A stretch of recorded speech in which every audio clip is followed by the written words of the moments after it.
The February 21st edition of Smackdown shed a lot more light on this year's WrestleMania. We will talk about that potential 15-match card for this show, along with my thoughts on The Rock's phone call to CM Punk, and what Seth Rollins might say this Monday night on Raw. All that and a whole lot more coming up in episode 413.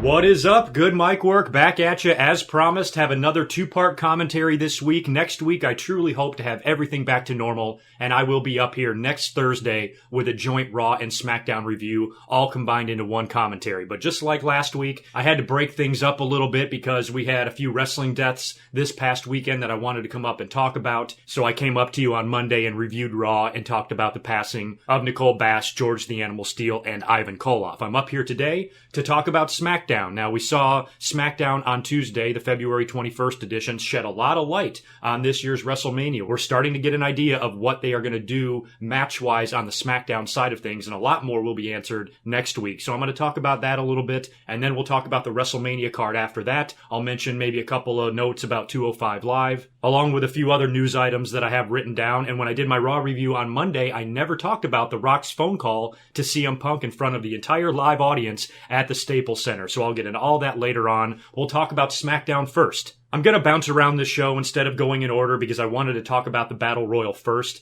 Of course, last week we saw Randy Orton come out and say that he did not want the title match at WrestleMania. He refuses to face Bray Wyatt. So Daniel Bryan decided to make a Battle Royal for this week, and I was mistaken. I originally assumed that it was going to be a 20-man Battle Royal, but it was not. It was only 10. The one thing I did not like, however, was the finish. Man, that was awful. There were so many things wrong with this. I thought the Battle Royal itself was pretty good, and we'll talk a little bit about what happened in that Battle Royal here in a minute.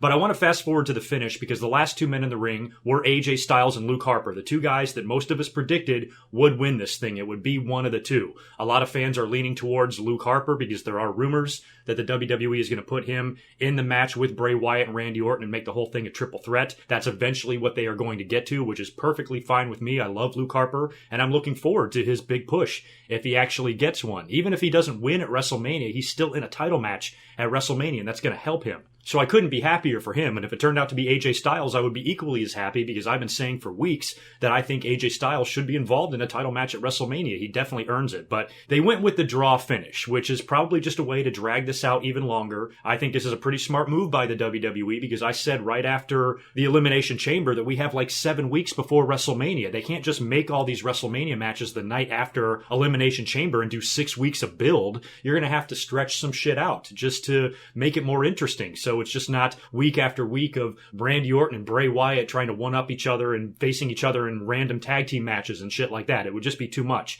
So the fact that they're throwing in these little twists by having Randy Orton say he doesn't want the match and them having a Battle Royal, now that Battle Royal's a draw, and now next week on SmackDown, Daniel Bryan announced on Talking Smack that it will in fact be a one-on-one match between AJ Styles and Luke Harper to determine the true number one contender, and that person will go into WrestleMania and face Bray Wyatt in what they are calling the main event. So we still don't know what the main event is going to be. I mean, the rule always was the winner of the Royal Rumble is in the main event, but if Brock and Goldberg are a title match, that might be the main event. I guess we don't know yet. But either way, the winner of Luke and AJ will get that match, and that's what they're going to do next week on SmackDown. Now, really, when you look at it, this match should not even happen because the finish was so fucking bad. What were they thinking? How in the world did Bret Hart and Luger and John Cena and Batista pull off such a perfect finish and these guys fucked it up so badly? Well, I guess Cena and Batista was a botch, but when you go back and look at how Luger and Bret fell over the top rope at the Royal Rumble in '94, they literally landed at the exact same time. Luke Harper won this match. He was on the outside of the ring. He had AJ up in some sort of a suplex, and he kind of dumped AJ over, and they both did fall, but it was easy to see that AJ clearly landed first. And of course, there's no cameras over there. There's no replay.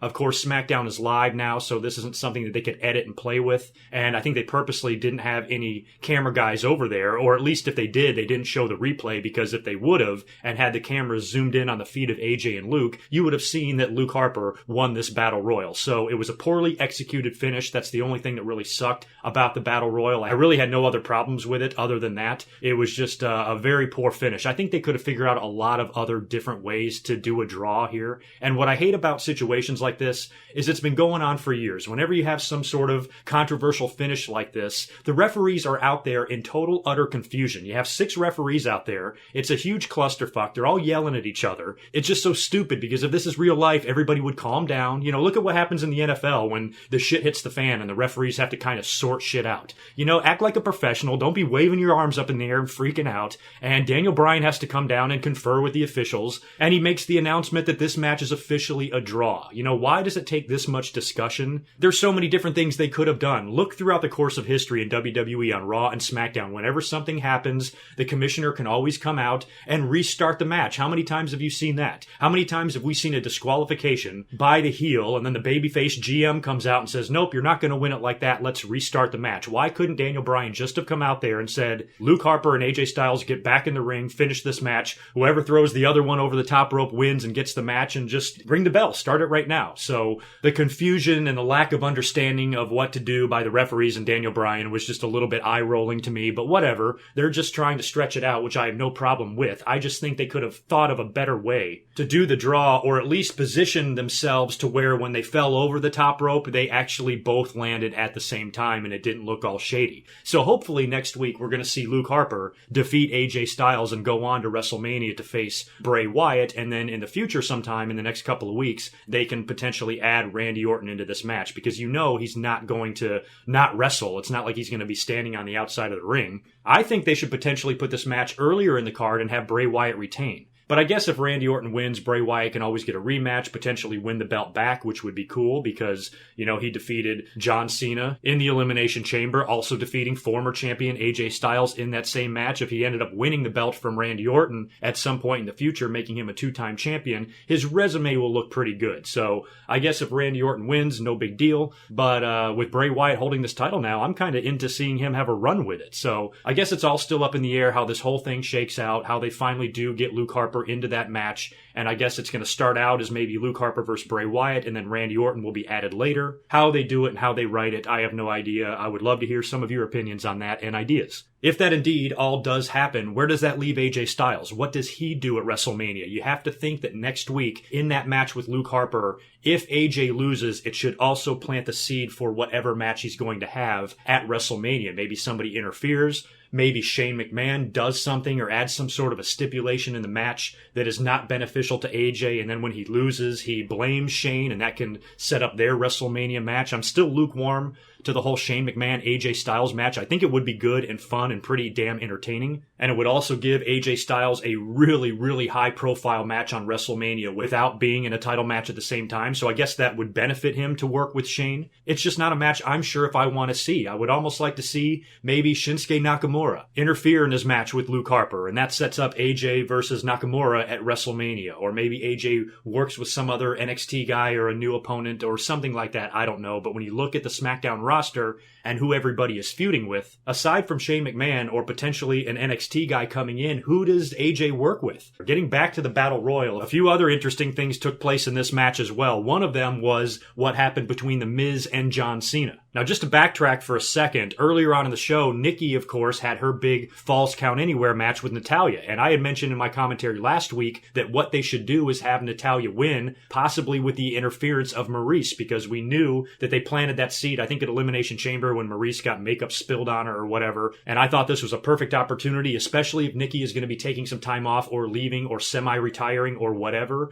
There's no reason to beat Nattie here, so you should have Maurice come out, cost Nikki the match, it gives Nattie a big victory. It ends that whole feud with Nattie getting her hand raised, and Nikki can now focus her attention on Maurice, because Maurice came out there and just fucked her arms and legs up with a lead pipe, I think, or something like that, and then Nattie was able to crawl over and get the pin on her in the entranceway there, winning the match. So I think this issue is resolved, and Nikki is now going to be focused solely, you would think, on getting revenge on Maurice. Fast forward to the Battle Royal now, you got John Cena and The Miz in there, and John Cena winds up eliminating The Miz. The Miz is hitting Cena with Daniel Bryan's lands yes kicks or whatever. He misses one, John Cena ducks and tosses The Miz over the top rope. The match then continues. John Cena stays in there for a little while. Miz re-enters the match and tosses John Cena out, and because it's no disqualification, even an eliminated competitor can eliminate somebody else. So The Miz cost him his chance to be in the WrestleMania main event, and of course Maurice earlier on cost his girlfriend a chance to beat Nattie and injured her legs with a steel pipe. So I think it's pretty safe to say that we can confirm that match now. I guess next week on Smackdown they will further this thing. And somebody even tweeted me a really interesting idea, and I wouldn't be surprised at all if it happened. And I have to get better about crediting the people that tweet me these ideas. I'm sorry for not having your name written down. But somebody had mentioned to me that after John Cena and Nikki obviously defeat The Miz and Maurice, I mean, what other outcome can you have there? After their big match at WrestleMania, maybe possibly John Cena proposes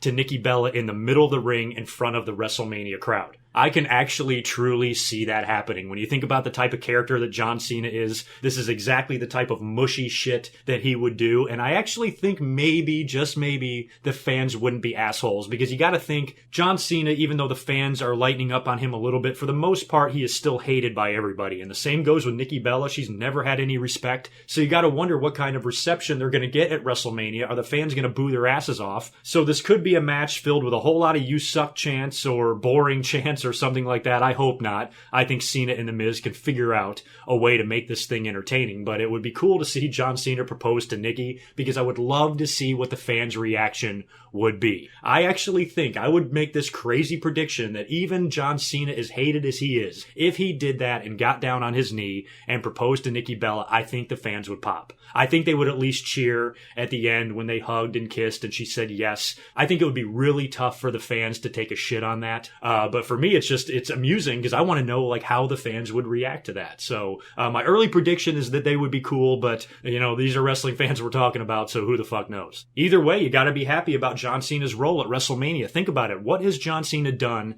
at WrestleMania since his match with The Rock, since that horrible main event where he won the WWE title in front of the New York City crowd and everybody shit on it, and to this day it's one of the most disappointing WrestleMania main events in history. What has he done since then? He did beat Bray at 30, but it was a mid-card match. He did beat Rusev at 31 in another mid-card match, and he even won an underneath title that night when they put the US belt on him. Last year he was injured, didn't work at all, only came out to do that segment with The Rock. And this year he's going to be involved in another mid-card, possibly even opening match, which is a mixed tag team match with his girlfriend of all people. So for those of us out there who have been sick and tired of John Cena for the past 10 years, we're all in a pretty good place right now. Word on the street is that John Cena has some other project to do right after WrestleMania, so he's probably going to be taking even more time off. He's only going to be in and out now. He probably will, or definitely will, break Ric Flair's title record. He'll be back and win the WWE title again at some point, you know that. But he's never going to hold that thing for a year again. He's never going to be shoved up our asses on a 24/7 basis in the WWE ever again, and I'm really liking John Cena's role, and I'm comfortable with it. It's nice to see. The other big story coming out of SmackDown is kind of a sad one. The show opened with Daniel Bryan coming out to the ring, and he called out Naomi, asked her to come down to the ring, and in a terrible, sad twist of events, Naomi is injured. I guess she hurt her leg when she won the title, I think. And I don't even know. I haven't even read what the actual injury report is or how long she's going to be out, but it looks like WrestleMania is not an option. So whatever it is, it's got to be a couple of months on the shelf here, and she had to relinquish the title. It's been a very emotional week for her. She, of course, broke down after she won the belt, and the fans gave her all the love and the "you deserve it" chants and all of that. The fans really like her, and I felt horrible for her. So it's a part of the business. It's what happens. It's heartbreaking, as we've seen time and time again with guys getting injured before WrestleManias and stuff, especially with Seth Rollins and possibly even him missing 2 in a row due to an injury. So you never like to see this, but hopefully this is something that Naomi can get fixed and rehabbed and worked on, and she'll be back good as new in a matter of weeks, and they can put the belt back on her. Best of luck to you, Naomi. We all love you, and I'm sure you'll be back in no time, good as new. Daniel Bryan certainly didn't waste any time figuring out who the new champion is going to be, because Alexa Bliss came down there when Naomi was leaving and said, "Daniel Bryan, hey, you might as well give me that belt. I'm the former champion." And Daniel Bryan almost does, but he says, "No, we're going to have a match instead, you versus Becky Lynch." The winner of that match will be the new SmackDown Women's Champion. They had that match right away, and Alexa Bliss won the belt back and basically won it clean. I like that they didn't have to do anything too shady or having Mickie James come out there and interfere or anything like that. All Alexa Bliss does is when she's being dragged back in the ring, she's like underneath the bottom rope, I think, and Becky's trying to pull her in. She just grabs a hold of the ring apron and pulls the ring apron all the way into the ring. The referee then has to fix it, and while his back is turned, Alexa nails Becky right in the throat with kind of like a double fist type of thing, rolls her up and gets the pin, and wins back the SmackDown Women's Championship. So even though she cheated, I'm glad that it wasn't the same old interference or run-in with a distraction roll-up or whatever. Alexa Bliss actually used her head, cheated a little bit, and did it all on her own without any help from anybody else. And Mickie James did come out there after the match. After Alexa won, she ran in there to start brawling with Becky Lynch. Becky fought her off, and that was the end of that. So Alexa Bliss is now a two-time SmackDown Women's Champion. They clearly just put the belt back on her to resume her run since Naomi couldn't have any chance to defend it because of her injury, and Alexa's got another shot. So one person's injury is another person's benefit, and Alexa Bliss is finding that out firsthand. I guess when Naomi comes back, hopefully WWE will let her try again and give her a rematch with Alexa Bliss. Like I said, I don't know the timetable on her injury. You guys probably know better than me, but whenever she comes back, I'm hoping that they'll give her the belt back so she can at least attempt a run. It might not be a long one, but see what she can do. As far as what they're going to do at WrestleMania, I'll talk about that in a little bit, but there's a lot of matches I have written down for WrestleMania, and on the SmackDown Women's Championship side of things, you got to think that one of the two brands are going to have a multi-women title match. I don't want to see both brands do it because I think that's too much. I think one brand needs to be one-on-one, and the other brand needs to be a three-way or a four-way or hell, even a five-way. I don't know. And when you look at the situation on SmackDown now, Alexa Bliss doesn't really have a feud or an opponent because Naomi is going to be injured. So you would think that they might just, make it a three-way or a four-way. I don't think they would debut anybody from NXT prior to WrestleMania to join SmackDown to get involved here. It's probably going to be the girls that they currently have. So this I have kind of penciled in for a potential pre-show match. I think whatever they do with the SmackDown Women's title, when you look at the rest of the WrestleMania card and what it could potentially be, I'm not sure if this title is really worthy of the main card. It might have to go on the pre-show. But like I said, I'll talk about that here in just a little bit. As far as the rest of SmackDown, we saw American Alpha defeat Breezango in about 5 seconds. The Usos came through the crowd and cut a promo after the match, and I liked it. I like the Usos in this role. I like them as heels. They're funny at times. They're pretty hilarious, and they're both pretty decent on the mic. They threaten to jump in the ring and fight American Alpha, but they back off at the last minute. This is another match that I'm thinking they should do. I love the Usos. I've always liked that tag team. I thought their heel turn was awesome, but it really never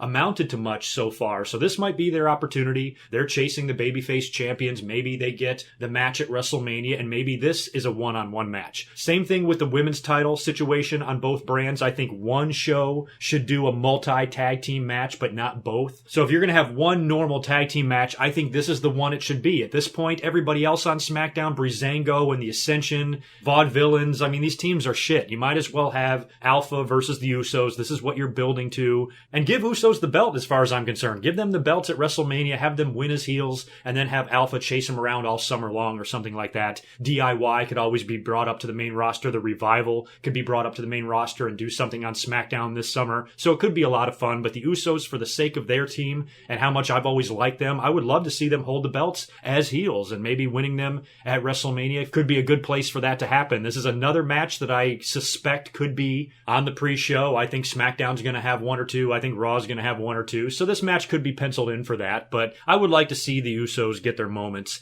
as heels. And even if you had somebody from NXT come up, that could be a good place for them to debut. If the Revival is going to go to SmackDown and rekindle their feud with American Alpha, maybe they can interfere at WrestleMania or something like that on the Usos' behalf, and Usos can be champs and go on to defend against other teams, and the Revival and Alpha can have a series of matches on SmackDown, which will be some pretty dynamite tag team wrestling. So that's pretty much it for SmackDown. I don't have anything else written down. I did enjoy the Miz's promo backstage, by the way, with Maurice before the Battle Royal. A lot of guys cut promos. Dean Ambrose, Baron Corbin, Kalisto, I think, even cut a promo. He did some really good lucha things in that Battle Royal. All in all, it was a pretty solid show. We saw a new SmackDown Women's Champion crowned. We saw the table set for a big WrestleMania match with John Cena and Nikki taking on Miz and Maurice. And aside from the horrible finish of that Battle Royal, we got a nice cliffhanger leading into next week, as you have to tune in to find out what exactly is going to happen with that WrestleMania main event. So even though the finish of the Battle Royal was terrible, I still think SmackDown was a good show. I give it a solid B-, B+.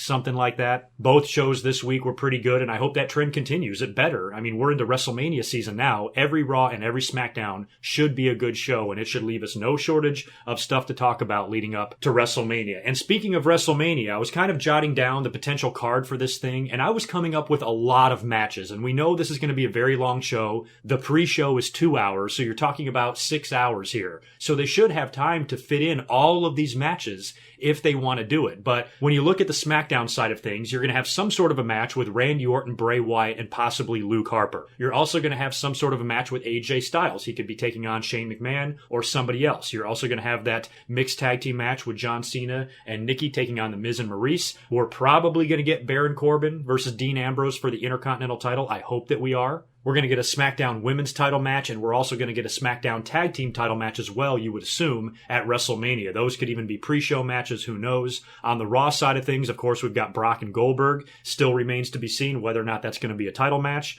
We're going to get Chris Jericho and Kevin Owens. We know that. Depending on what Seth Rollins says this Monday on Raw, he is booked for an interview, and early reports are indicating that he's actually going to be okay to work Mania. I really hope that is true. If Seth Rollins comes on Raw and says he's good to go and he'll be facing Triple H at Mania, I will be so relieved, because I would just be devastated if this guy had to miss a second WrestleMania. It would suck so bad. I would feel so bad for him. So hopefully on Monday night, Seth announces that he will be good enough to work with Triple H, and WWE will actually let him do that. And we can move along as planned with Seth Rollins versus Triple H. If not, and Seth Rollins comes out and announces that he will not be able to compete at WrestleMania, you got to think that Triple H is going to work with somebody else, but we don't know who. Most likely, of course, we're going to get Roman Reigns versus The Undertaker. Hopefully, that match will be set into motion at Fastlane, with The Undertaker potentially interfering in Roman Reigns' match with Braun Strowman. You know Raw is also going to give us a tag team title match of some kind. Probably would be a three-way or something like that, if I had to guess,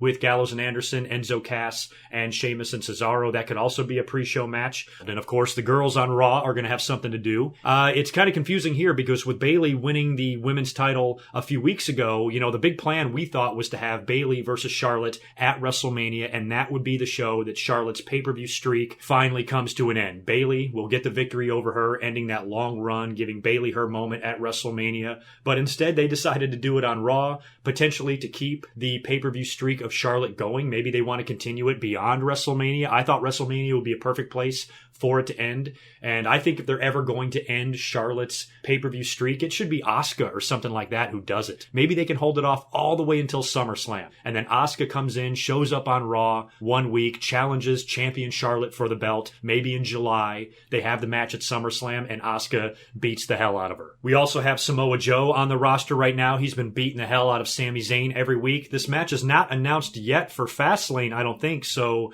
maybe they're going to do that this Monday on Raw, or they save it for WrestleMania. If Seth can't go, then maybe it's Joe and Triple H, who knows? You gotta wonder what Braun Strowman is gonna do as well. Maybe him and Sammy can have some crazy gimmick match at WrestleMania. And of course, we also have the Andre the Giant Battle Royal, which all of these guys could be in. They could put Strowman, Joe, and Sami Zayn all in the Battle Royal. And right now, I really don't know who they would have win this thing. I like what they did last year, giving it to Corbin. You would think they might want to give it to a younger guy or somebody a little bit newer to the roster, and that has Braun Strowman written all over it. If he's able to defeat Roman Reigns at Fastlane and then win the Andre the Giant Battle Royal, that's really the only thing I can see Strowman doing at this point, because other than that, what options does he have for a one-on-one match? So at this point, when you look at all those potential matches that I listed, we've got a minimum of 12 matches here, probably somewhere in the neighborhood of 13. And I think with a 6-hour show, even with all the backstage crap that they're going to do, all the Legends appearances, the Hall of Fame segment, whatever The Rock might do, or Hulk Hogan coming in, and New Day, of course, hosting this thing, I think even given all of that, they still have room to put all of these matches on the card. I hope that they do. I feel a lot better about WrestleMania this year, I think, than I did last year. Remember last year how decimated the roster was with injuries? This year, we have most of the roster healthy. Not everybody, of course. It would have been great to see Fin Balor perform this year at WrestleMania. I suppose that he still could, but I doubt it. And I also think that the Monday Night Raw after WrestleMania is going to be a huge show. I think there's a lot of potential for a lot of awesome stuff to take place on the Raw following WrestleMania. That could actually be the perfect place for Fin Balor to make his return. Maybe even finally aligning himself with Gallows and Anderson. Although at this point, Gallows and Anderson are tag team champions. I don't know if they still will be the night after WrestleMania, but even at this point, if Balor aligns himself with them, the way those two guys have been booked, I almost think it would diminish Finn Balor. I mean, they've been booked like shit, but if they're able to come together and form the club and be a badass unit on Raw, I would certainly love to see that. And it would finally give some purpose to Gallows and Anderson even being in the company to begin with. So it should be a pretty fun WrestleMania season, to say the least. Before I get out of here, I just want to mention a couple of more things. I didn't really catch any of 205 Live this week. I think I saw a little bit of Jack Gallagher's match. And I did see that they're running vignettes for Austin Aries. I guess he's good to return now, and he will be in the Cruiserweight division. So that's cool. I'm anxious to see him get back in the ring. Finn Balor, speaking of him, incidentally, he did make an appearance on NXT the other night, and we've all been speculating as to when he is going to return to the company. He looks like he's pretty much good to go and mostly healed from his injury, and he should be ready to come back at any time. Other than that, the only thing I want to mention is what took place last week after Raw went off the air. A lot of you guys were disappointed that I didn't bring it up, and the only reason was that I didn't hear about it. I recorded my commentary just a few minutes after Raw ended, so I didn't have time to go online or check Twitter or see what the hell was going on. But of course, we knew that they were filming that movie based on Paige's life, and they recreated the match where she debuted and beat AJ Lee, and they have actresses out there playing Paige and AJ Lee, and AJ's music was playing, and she was skipping down to the ring and everything. I think they had a stunt double taking all of the bumps. It would have probably been pretty interesting to be in the crowd to watch them film that. So that movie sounds like it's a pretty big production. The Rock is involved in this thing, and he was out there a couple of times. Like, we knew he was out there earlier on in the show with Vince McMahon, I think, to kind of get the crowd hyped up, because I think the whole movie filming was also advertised for this show in LA as well, so they wanted to have a packed house before and after Raw even started. So Vince and Rock were out there earlier on, and they did something, and I guess after Raw went off the air, The Rock came back, and he got in the ring, and he's talking to the crowd a little bit, and they start chanting CM Punk, and he decides to get on his phone, and apparently he legitimately calls CM Punk on his cell phone. It goes to voicemail, and he leaves him a voicemail. CM Punk tweeted out something like, "Thank you, LA, for the love," or whatever. Word is that WWE officials were freaking out. Who cares? Come on, WWE. Give him a break. What's the big deal? It's not like everybody has forgotten who CM Punk is. He's been gone for 3 years, and they still chant his name every single week on TV. So The Rock was just playing with the crowd a little bit. I don't know what the purpose of it was. I mean, when you think about the way CM Punk left WWE and all of that, I understand that WWE might be unhappy that he brought his name up or whatever, but shit, his wife is in this movie. His wife was just in the segment they were filming, or at least an actress playing his wife was. So it's not like The Rock was bringing up CM Punk out of thin air. He actually did have a connection to what was going on out there, and I really didn't see the big problem with it. And I didn't even see the big deal about the whole thing. I mean, there were so many videos on YouTube from other YouTubers making this the focal point of their video. Oh my God, The Rock called CM Punk. What does this mean? I don't think it means anything. I don't think it means anything at all. I'm surprised that the internet blew up about it as much as they did. It's not like this was on Raw. This was after the show, after everything had ended. The Rock was just out there goofing around. He's The Rock. He makes $100 million a year. He can go out there and say and do whatever the fuck he wants. What's WWE going to do? Fire him? Oh, sorry, Rock. We don't like what you say. We don't want you to come back here. No, they know The Rock's money. I think it's awesome that there are actually wrestlers out there that exist that WWE doesn't have by the balls. I love it when a guy can go out there and say whatever he wants and he gives zero fucks. That's why I've started to love Batista so much in the past year or two, because after he left WWE in 2014, he has been absolutely hilarious on Twitter and in interviews, and he gives no fucks at all and makes no qualms about his issues with WWE. And I love that about guys. I love that they know their value. They know WWE can't do anything to them, can't touch them, can't punish them. So they're going to say whatever the fuck they want. And the fact that The Rock went out there, he's got the movie star recognition where he can go out there and talk about chickens fucking if he wants to, and WWE can't say a damn thing. So if The Rock called CM Punk, let him. He's The Rock. He can do whatever he wants. It doesn't mean CM Punk is coming back. It doesn't mean that it intensifies the feud between CM Punk and the WWE. It doesn't mean anything. So I think everybody should just relax and just take it for what it was. It wasn't that big a deal. It was The Rock having fun. CM Punk is a very intriguing figure in wrestling because the way he left and what he's been doing since then, and if or when he will ever come back into professional wrestling. I understand all of that, but I don't think anything that The Rock did had anything to do with CM Punk's future. I think it was an improvised moment and something that he thought of on the spot, and if WWE has a problem with it, they can fuck off. So that is it. I am out of here. Like I said, next week I do plan on being up here at regular time. Look for me sometime extremely late Wednesday night, early on Thursday, and it will probably be a pretty big commentary because not only am I going to talk about everything on Raw and SmackDown, and since we're into WrestleMania season here, there's usually a lot to talk about on these shows. Plus, Raw is a go-home show to Fastlane, so I'll talk about both shows and I will predict the entire Fastlane pay-per-view and probably get into whatever else is going on in the world of wrestling as well. Hopefully we have no more deaths to deal with. Hopefully nothing too crazy happens so it doesn't have to be a 2-hour long podcast or anything like that, but expect to hear from me at my normal time next week. Until then, have a great rest of your week, enjoy your weekend, and I will talk to you in about 6 or 7 days. Until next time, peace.